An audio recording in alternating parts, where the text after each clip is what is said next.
일단 오늘 헤드라인 체크를 해보면서 또 시장 전략 가져가 보도록 하겠습니다. 오늘 첫 번째 헤드라인 바로 한번 열어주시죠. 네, 오늘의 헤드라인입니다. K라면 생각보다 굉장히 선방하고 있다라고 알고 있는데 세계 2위 라면 소비국인 인니에서 라면 수출 관련 규제가 해제된다라는 소식들 때문에 안 그래도 잘하고 있는 K라면인데 더 좋은 매출 확대가 예상되지 않을까라는 그러한 부분들도 엿볼 수 있는 헤드라인인 것 같습니다. 오늘 이 헤드라인 가지고 오신 이유가 있을까요? 네, 일단 음식료 섹터가 올해 상반기 때 정말 시세 흐름이 굉장히 강했습니다. 그 이슈는 계속해서 그 시세의 흐름들은 꽤 오랫동안 연속적으로 좀 흐름이 이어졌는데 하반기 들어와서 주가 부진이 굉장했습니다. 지금 관련한 종목들 대부분이 아직까지는 부진한 흐름들을 이어가고 있는데 최근 들어서 삼양식품이 시장 대비해서 굉장히 강세 흐름을 이어가고 있고 이제 많은 투자자 여러분들이 삼양식품을 필두로 해서 음식료 섹터에 다시 한번 기회가 올 수 있지 않을까라는 이런 기대감적인 요소들이 조금씩 고개를 들고 있는 것 같아서요. 얼마 전에 이런 뉴스도 나왔고 또 그와 관련돼서 앞으로 시세 흐름이 상반기만큼 또 이어질 수 있을 우리가 모멘텀이 있을까에 대해서 같이 한번 이야기 나눠보면 좋을 것 같다는 생각에 한번 이 주제를 선정을 해봤습니다. 이 K라면 관련해서는 저도 이제 리포터를 통해서도 좀 확인을 해봤는데 사실은 저는 이런 부분도 좀 짚고 싶습니다. 저희가 최근에 강달러 현상을 겪고 있잖아요. 그에 따라서 이런 라면 수출 관련한 기업들도 역시나 좀 수혜를 볼 수 있지 않을까 싶은데 그 부분은 어떻게 보실까요? 네, 방금 말씀하신 것처럼 충분히 수혜적인 요소로 작용이 될 수가 있는 부분이고요. 일단 강달러 기조가 우리가 피해가 볼 수 있는 산업군이 있고 수혜를 볼 수 있는 쪽이 있는데 음식료 같은 경우에는 충분히 뭐 그 원재료에 대한 부담감이 좀 있다라는 부분도 있기는 하지만 오히려 해외 쪽에서 성장을 하는 쪽은 이 강달러 기조에 대해서 수혜적인 부분으로 좀 더 초점을 맞춰서 보는 게 맞지 않나라고 생각을 하고 있습니다. 그래서 지금 이 상황 자체가 예전에는 1,400원 돌파하면 어쩌지라는 이런 걱정을 했는데 이제는 또 1,500원 돌파 흐름이 최근까지는 좀 우려감이 작용이 됐습니다. 살짝 원달러 환율 가격이 약간은 잡히는 모습이 보이고 있기는 하지만 여전히 고환율은 유지되고 있기 때문에 그 안에서 수출 쪽에 좀 집중을 하는 기업들, 수출 쪽에 매출 비중이 높은 기업들은 충분히 실적에 대해서 도움을 가져갈 수 있지 않을까라고 봅니다. 실제로 한국 라면 수출액을 보니까요. 물론 이 성장률 자체는 살짝의 둔화 양상을 보여주긴 하지만 2015년도랑 비교를 해봤을 때는 무려 5배가량 상승을 하고 있는 모습입니다. 그만큼 이런 수출액이 계속 증가가 된다면은 그게 주가의 탄력을 받아도 괜찮을 것 같은데 사실상 이런 수출액만큼 주가 탄력은 받았다라고 느껴지진 않거든요. 그 이유가 뭘까요, 대표님? 이건 아무래도 전체적인 부분들을 종합적으로 판단을 하다 보니까 여기서 보는 부분에 있어서 과연 저 큰 비중을 어떤 기업이 어떤 제품이 가져갔나를 한번 생각을 해보면 어떤 뉴스를 보면 불닭볶음면만 잘 팔렸다라는 이야기도 있더라고요. 맞아요. 그러다 보니까 그게 지수에는 결국엔 그 종목의 흐름에는 영향을 굉장히 크게 줄 수밖에 없는 상황이고 여기 보시다시피 농심 같은 경우에는 지금 북미 쪽과 중국 쪽 판매가 잘 안 되고 있어요. 예전만큼 그러네요. 역성장을 하고 있고 오히려 삼양식품 같은 경우에는 지금 북미 뭐 정말 전역에서 전 해외 어느 국가든 계속해서 아직까지도 성장률을 보이고 있기 때문에 그와 관련돼서 이런 희비가 엇갈리는 흐름이 좀 나오고 있지 않나라고 생각을 합니다. 그렇습니다. 저희가 사실 수익률 놓고 봤을 때는 삼양식품 자체가 이제 수치적으로는 뒷받침되어지기 때문에 그 주가를 좀 따라가는 흐름들까지도 조금 확인이 되는 것 같습니다. 자, 그러면 대표님께서 보실 때는 우리가 이 라면 관련주로 어떤 또 기업을 조금 유망하게 보시는지 사실 시청자분들 가장 궁금해하실 것 같은데요. 한번 좀 이야기를 풀어주실 수 있을까요, 대표님? 사실 저는 삼양식품이 가장 항상 탑픽이었고 이 기업을 아직까지는 여전히 더 봐야 된다라고 생각을 하는데 지금 주가 흐름을 보면 신규 접근에 대해서는 살짝 부담스러우신 분들 많이 계실 것 같아요. 그래서 우리가 이번에 얻었던 교훈은 나중에 시장이 또 큰 폭의 조정이 왔을 때 그때 어떤 종목을 지금 담을까를 고민하시는 분들이 항상 많이 있잖아요. 물론 그때는 수출 데이터와 삼양식품의 불닭볶음면이 여전히 잘 팔리고 있다는 데이터를 먼저 확인을 해야겠지만 그게 확인이 됐을 때는 시장 많이 빠졌을 때 언제든지 좀 담아도 좋은 기업이 여전히 지금은 삼양식품이라고 생각을 하고 있고요. 삼양식품 못 잡아서 아쉬운 분들은 삼양식품의 제육볶음 소스면 소스 만드는 기업인 S&D라는 기업이 있어요. 네. 이번에 삼양식품이 밀양공장을 증설을 했고 또 거기에 발맞춰서 S&D도 그 소스 만드는 공장을 또 확장을 했습니다. 거기에 자체적인 브랜드, 소스 브랜드도 또 런칭을 한다고 하니까 S&D 최근 흐름 삼양식품과 함께 좀 좋았는데 추가적인 시세 한번 기대해 볼 수 있을 것 같고요. 그리고 농심도 지금 또 신제품 볶음면 쪽으로 이제 초점을 좀 맞추려고 하더라고요. 그래서 농심의 볶음면도 한번 출시가 되고 그리고 앞으로 좀 이런 돌풍적인 인기를 가져갈 수 있을지 기대를 해보면 좋을 것 같고요. 또 인도 시장에 대한 기대감도 여전히 있기 때문에 오뚜기, 농심, 삼양식품 세 기업 모두 지금 인도 시장 잡으려고 굉장히 공을 들이고 있는 모습이거든요. 그래서 한번 이쪽 관련돼서도 지켜보면 좋을 것 같습니다. 네, 삼양식품은 사실 저희가 지난 리포트에서도 소개를 해드렸던 기업이었는데요. 관련한 밸류체인 기업들까지도 여러분들이 살펴보시면 좋으실 것 같습니다. 오늘 시장에 힌트가 되셨기를 바라고요. 자, 그럼 두 번째 헤드라인 열어보면서 계속되는 시장 전략 이어가겠습니다. 두 번째 헤드라인 바로 한번 열어보겠습니다. 이 로보택시에 울고 웃으며 시장 구도가 재편되고 있습니다.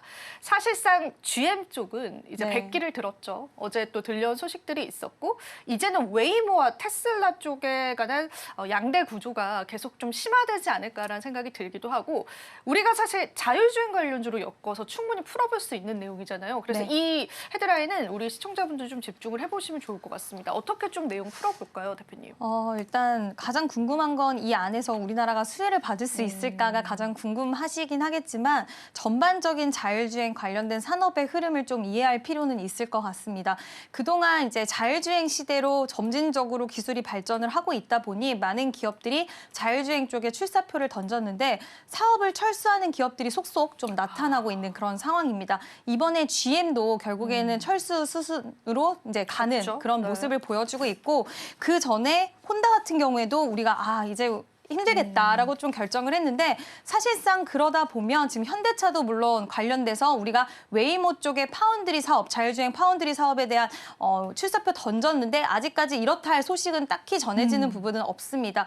그래서 지금 구글의 웨이모 그리고 우리 로보택시 관련돼서 테슬라 그쵸. 딱 이 두 기업이 가장 강한 경쟁 구도로 남아 있다라고 보는데 아마존도 지금 있기는 있어요. 관련된 사업을 영위를 하긴 하지만 시장에서는 이 두 기업에 가장 관심도가 높은 상황이고 서비스를 먼저 시작한 거는 웨이모긴 하지만 이제 전반적으로 기술적인 부분에서 우리가 좀 체크를 해봐야 되는 게 아마존도 그렇지만 뭐 아마존, 우리가 구글 굉장히 기술적으로 발전을 많이 한 기업이긴 합니다.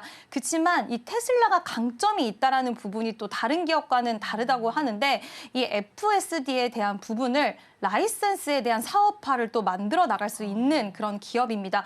이번에 FSD가 또 소프트웨어 업그레이드를 하면서 예전과는 전혀 다른 기술적인 부분들을 보여줬다라면서 호평이 엄청 쏟아지고 있거든요. 지금 월가 쪽에서의 이런 흐름들이 뭐 뱅크 오브 아메리카도 그렇고 모건 스탠리도 그렇고 계속해서 테슬라가 지금 최선호주다 이야기하는 그 중심에는 결국엔 FSD에 대한 기술력이 굉장히 향상이 되었다라는 부분이 골자인데 이 부분으로 봤을 때 이 테슬라의 치고 올라오는 속도는 굉장히 빠르다라고 볼 수가 있을 것 같고요. 물론 시작을 먼저 한 거는 웨이모긴 하지만 서비스에 대한 운영을 처음 시작을 했지만 굉장히 무서운 속도로 따라 올라오고 있고 그리고 FSD라는 이 소프트웨어 관련돼서 라이선스 사업을 한다라고 했을 땐 또 수익적인 부분들이 추가적으로 갈 수 있는 부분도 있어서 저는 테슬라가 좀 더 뭐 두 기업 모두 자금력이나 이런 거는 탄탄하긴 하지만 아마 테슬라 쪽이 좀 더 빠르지 않을까 그리고 좀 더 확장적인 의미로 사업성을 가져갈 수 있지 않을까라고 보고 있습니다. 실제로 테슬라 주가 관련해서 모건 스탠리 쪽에서는 최선호주로 꼽기도 네. 했더라고요. 이게 이제 테슬라라는 기업이 전기차의 그 색깔보다는 자율주행 쪽의 색깔로 잘 변모가 된 것 같아요. 네. 그래서 우리가 그렇다면은 지금 우리가 테슬라를 투자한다는 게 부담감이 있을 수도 있고 또 우리가 국내 증시에 대입을 또 해봐야 될 것 같아요. 그래서 이 자율주행 테마, 로보택시 테마 쪽으로 해서 국내 기업들 중에 바라볼 만한 기업들도 좀 있을까요, 대표님? 저는 사실 퓨런티어를 가장 탑 종목으로 대장주이기도 하지 않습니까? 보고 있는데 직접적인 밸류체인, 테슬라 밸류체인 기업이고요. 이 회사의 전장 쪽의 매출의 80% 정도는 테슬라에서 나오고 있는데 앞으로 이 시장에 대한 확대 국면에서 더욱더 시세가 좀 좋아질 거고 성장에 대한 부분도 기대할 수가 있는 게 결국엔 트럼프 행정부가 이제 본격적으로 도래를 하면 규제 완화라든지 이런 거 아마 확 풀어줄 거라고 보고 있기 때문에 이와 관련돼서 매출 굉장히 좀 레벨업 될 수 있다라고 보고 있고요. 지금 우리나라 자체적인 평가 속에서도 퓨런티어의 이런 테슬라 관련된 직접 수혜주로 좀 거론이 많이 되고 있는 상황이고 또 라이콘 같은 경우에는 테슬라 파트너사에 지금 라이다 센서 초도 물량, 그러니까 테스트 물량을 수주를 한 이력도 가지고 있습니다. 아직까지는 테스트 물량이긴 하지만 이게 실질적인 수주로 또 이어졌을 때 그 훈풍도 한번 기대해 볼 수 있을 것 같고요. 하이비전 시스템은 그 테슬라 실무진이 한번 방문을 했었어요. 얼마 전에. 그래서 주가가 상승 흐름이 좋기는 했지만 이게 뭐 가시화된 실적으로 연결될 수 있는 어떤 소식이 나온 거는 아니기 때문에 주가가 살짝 부진해지긴 했지만 테슬라와 연결고리가 있는 기업들은 지속 좀 체크를 해볼 필요는 있을 것 같습니다. 좋습니다.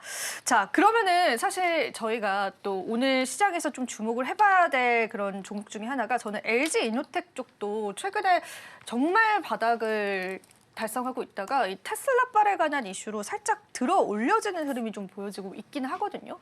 이제는 LG 이노텍 좀 다르게 봐도 괜찮은지 테슬라랑 엮여서 좀 객관적으로 볼 수 있을지 이야기 들어볼까요? 네. 저는 개인적으로 LG 이노텍 같은 경우에는 물론 그 훈풍을 이어갈 수 있기는 하긴 하지만 결국에 우리가 LG 이노텍 하면은 가장 떠오르는 기업은 어디시죠? 아이폰입니다. 네. 그러다 보니 그와 관련돼서 네. 지금 뭐 이번에 이제 아이폰이 오픈 AI, 챗 GPT를 도입을 한다라는 소식이 나오기도 했고 하긴 하지만 그런 부분들이 여전히 투자자들의 심리와 그런 부분들을 억누르고 있는 거는 어쩔 수 없다라고 생각이 들어서 이 회사는 결국에는 아이폰, 애플 그 빨이 너무나도 크기 때문에 비중도 너무나 많기 때문에 그쪽 관련돼서 좀 강력한 모멘텀이 나와야 되지 않을까라고 보고 있고요. 물론 가격적인 측면에서는 저는 과도하게 많이 빠졌다라고는 생각은 하지만 우리가 또 빠졌다라는 부분과 플러스 모멘텀이 있어야지 시세는 또 시원하게 상승을 할 수 있기 때문에 그 부분을 좀 기다려보는 게 어떨까라는 의견을 드리고 싶습니다. LG이노텍 최근에 사실 반등세 나와가지고 많은 분들이 궁금해하실 것 같아서 저희가 한번 체크를 해봤는데요. 자, 그럼 이 테슬라 신고가의 영역에 관해서 우리가 계속되는 상승이 나올지도 좀 궁금하고 사실상 그 테슬라를 또 아마존 쪽에서는 따라잡기 위한 그런 모멘텀들 계속 가지고 있긴 하잖아요. 웨이모를 따라잡을 주인공은 테슬라일 것인가 그렇게 보실까요, 대표님? 저는 사실 테슬라라고 봅니까? 보고 있는데 일단 천문학적인 투자 금액 들어가고요. 물론 웨이모 같은 경우에도 알파벳이 투자 금액을 내려주고 있기 때문에 당연히 투자 금액 쪽에 대한 부분 그리고 인력에 대한 부분은 크게 문제는 없겠지만 지금 데이터, 컴퓨팅 파워 그리고 알고리즘 고도화 이런 삼박자가 마저 들어야지 중요한 이제 뭐 사고에 대한 부분이라든지 여러 가지 능력치를 끌어올려줄 수가 있는데 이거를 가장 잘 만들어낼 수 있는 기업은 결국 테슬라가 아닐까라고 생각이 들고요. 자회사 안에서의 이런 좀 협업이나 이런 부분들도 충분히 이어갈 수 있는 부분이 있기 때문에 그런 시너지 효과라든지 그러니까 참 머스크 같은 경우엔 큰 그림을 잘 그리는 스타일인 것 같아요. 맞아요. 그래서 앞으로 관련돼서는 아마 테슬라가 좀 우위를 선점하지 않을까 그리고 또 트럼프의 후광도 있기 때문에 좀 그런 부분들을 기대해 볼 수 있지 않을까 싶습니다. 지금 바로 구독을 눌러보세요. 실시간 경제 뉴스, 투자 전문가들의 다양한 시황과 정확한 분석, 또 알찬 투자 정보까지 신뢰할 수 있는 저희 서울경제TV와 함께하세요.